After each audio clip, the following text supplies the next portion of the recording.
Yeah, hello my people. In this video, let's talk about how you can become an accredited agent with the Corporate Affairs Commission. You're welcome to my channel. This is Akingbola Ezekiel speaking, and on this channel I create inspirational videos, digital marketing videos, and videos on how you can make money online. This video is specifically directed to those who are lawyers, or even if you're a chartered accountant, right? You can become an accredited agent with the Corporate Affairs Commission. So this video is specifically directed to those who are lawyers who are interested in becoming accredited agents with the Corporate Affairs Commission. Now, you're a lawyer does not mean you have an automatic access to become register business for people. But before you can do that, you need to be accredited with the Corporate Affairs Commission. So this is how you can become accredited with the Corporate Affairs Commission. Now, in the past, I've made videos on how you can become an accredited agent, a complete walkthrough as well. And in this video, I'll be using it to answer some of the questions or frequently asked questions I've been getting on that particular video when it comes to registering as an accredited agent with the Corporate Affairs Commission. So without any further ado, let's walk through into the video. So all you need to do is come to pre.cac.gov.ng. Once you go to pre.cac.gov.ng, all you need to do is very simple. Come to this part called register. I believe you can see my screen, register here. So once you come to register, click on register. And once you click on register, it will load you up to the part where you can make payment.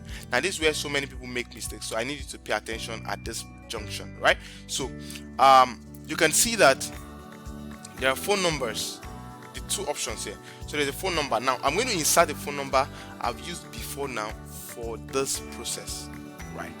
I'm going to insert the phone number. So let's say 1633325, right? Okay, let me insert the phone number again.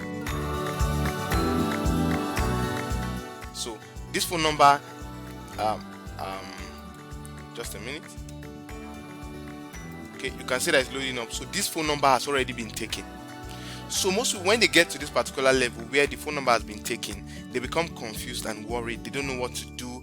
They become fidgeted, and most people reach out to me at this point in time and they become worried that, oh, maybe they tried the registration process in the first place, so maybe they couldn't complete the process, and or maybe their network had issue, or a call came in, or they couldn't make payment, or whatever the case is, and they had to start again, or the whole thing loaded up and it has to start again.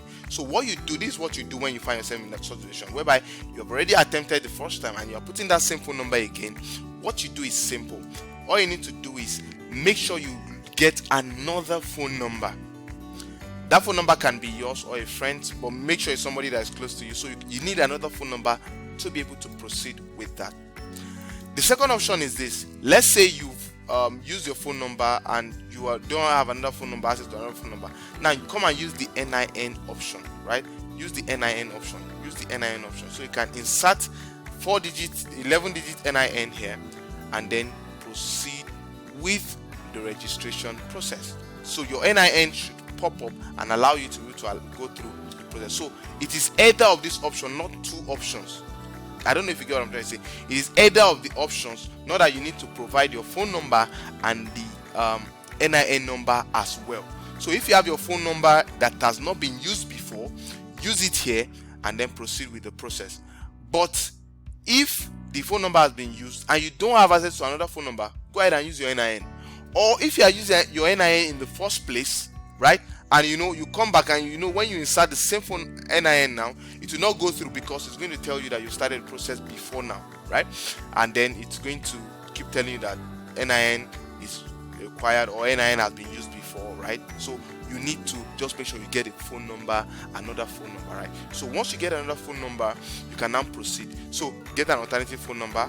Make sure you have at least one or two phone numbers when you start this process. In case the first one doesn't go through and stops halfway, you need to provide or get another phone number.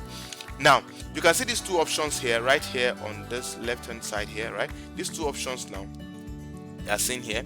The first option says continue existing queries. So let's say you started the process and you've generated, you have your email username or email address, or there's a phone number you attached to it. All you need to do is come here and insert the username that you intended to use, the first, or the email address. Once you insert it, you also make sure you can provide the phone number that you used for the process, and you click on find application. So some of people have been reaching out to me so many times. I registered for accredited agent. Up till now it's been 2 weeks, 3 weeks, and I've not been able to do anything. Once you have your username and email address, all you need to do is put those username and phone number, put those details in. You can find the application if you have not finished, or you check the status. That's if you have actually generated a username or your email has been confirmed, right? So those are the things you need to take note of. So if you're an outsider, that's not my business. So I'm looking at accredited agents right now, right? So let's proceed with what we had initially. Let's say this is our NIN that has been added. NIN. So, and it loads up. What I need to click on is next. Now, this is where it's important, and this is what makes it you different from another person when it comes to this registration process. So all you need to do is simple here, right? So all we want to do right now is to make sure that we can start the registration. And in order to do that as an accredited agent, you would see continue existing query registration. Please select create account for non-Nigeria, or please select if you are an accredited agent. So all you need to do is come to toggle up this accredited agent part. You could see that everything changed immediately. So once you select that you are accredited, you want to register an accredited agent. Very simple. So now there are 2 questions or 4 questions or several questions that you need to answer, right? The first one is, are you registering with the Nigerian Bar Association as an individual or as a firm? So there are some firms that are registered with so they are like businesses, a law firm now that has all the documents and is registered with the MBA, right? So Institute of Chartered Accountant, are you a chartered accountant? The same thing applies to you as individual or firm. As you're an accountant, so if you're an accountant or not, whatever the case is, you need to be able to select which one you belong to, either individual or firm. And as well, chartered secretaries and administrators. So if you're an administrator or a chartered secretary and you're registered with the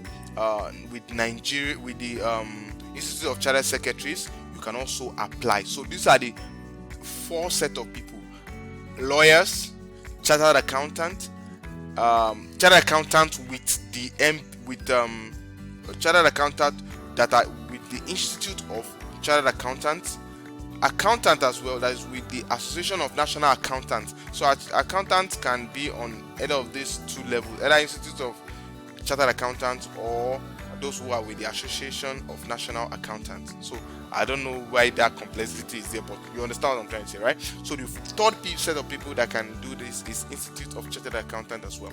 So once you do that, you select which one you want to go for individual. You see that of the details for the firm is also available, but you would see that you would have somebody, you can see that this is the firm now. The firm has to be registered with the CAC, right? You see that?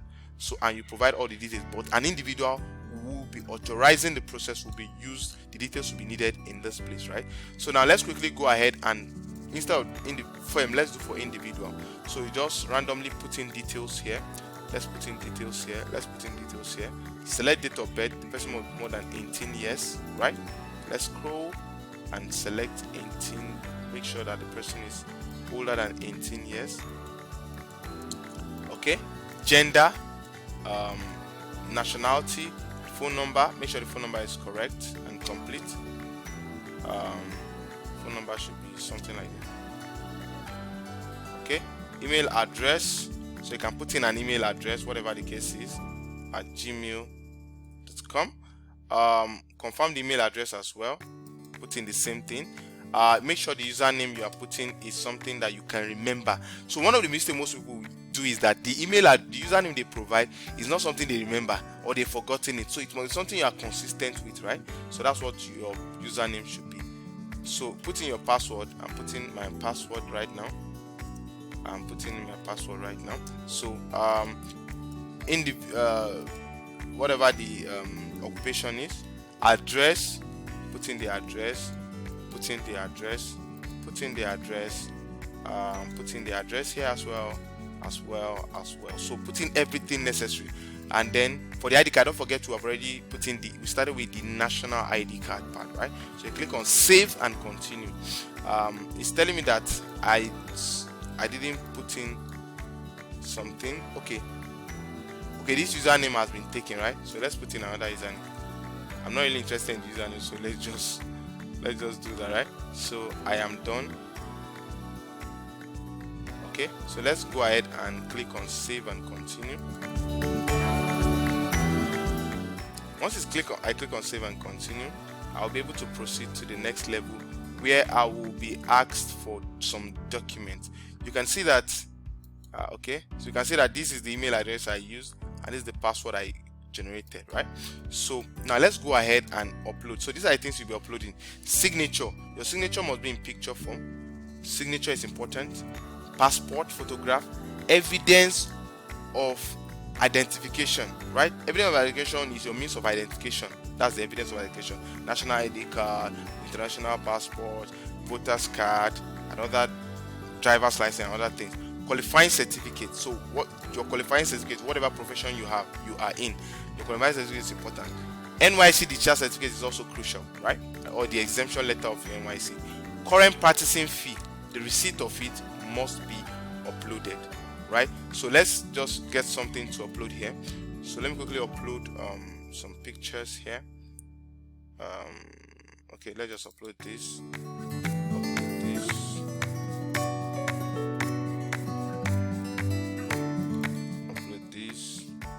This one, evidence of identification, should be in PDF form.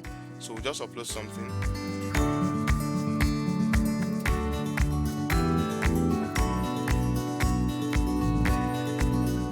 So let's just upload something for all of them, so that I'll be able to walk you through the next set of things that you need to do. So this document upload is very crucial for the process, right? So if there's any other document you feel like uploading, that will also be available in others. So but if I'm done uploading everything, signature, passport and everything, then I'm good to go. I'll click on proceed to payment. Now this is what I want you to take note of, is until after you make payment, 10,000 is the fee you are paying. After you make, I'm not going to make a payment because this account I'm creating is not real. After you make payment, that's when you can go to the confirmation, right? So you make payment of 10,000 naira, make sure the payment goes through. Now this is what you do. I will be sharing a video where I'll be giving you the recommended payment method you should use for this process, because most people, once they are trying to make payments and they finish or they leave this process, this page, everything disappears, so they don't know what to do. And don't use a phone for this process. Don't use a phone. Use your laptop, use your personal computer. Your PC must be used for this process, to avoid, because when you're using your phone, calls can come in and other things can distract what you're doing, right? So this is very crucial, and make sure you abide by all the things I've mentioned here. So once you make payment, the payment method I'm recommending is the Paga. You can also use your ATM card. If you have ATM card, you can use your ATM card to make the payment. Once you're done making the payment, it loads up, it confirms the payment, and then it will load up and give you some details. You will get some details in your email address. So put in your card details, blah blah blah blah. Make the payment of the 10,000 naira. Once you make payment of the 10,000 naira, then it will load up and confirm the payment. And it will come to confirmation. On the confirmation, you'll be expecting email address. So what is going to happen is that you'll be getting some email address. The first email address you get is to confirm that the payment has been made and the receipt of the payment. And also you'll also be getting an email address subsequently after the documents have been confirmed and everything, with the login details. So with the login details that will be sent to you maybe within a week or two, you'll be able to log into pre and post corporation process, and then you are now an accredited agent with the Corporate Affairs Commission. I hope this video has answered a lot of your questions. I'm Akingbola Ezekiel, so please give this video a thumbs up, subscribe to this channel, because I've given you so much value, right? So if you want to give me a gift, no problem, I will appreciate. Thank you. I'll see you in other videos.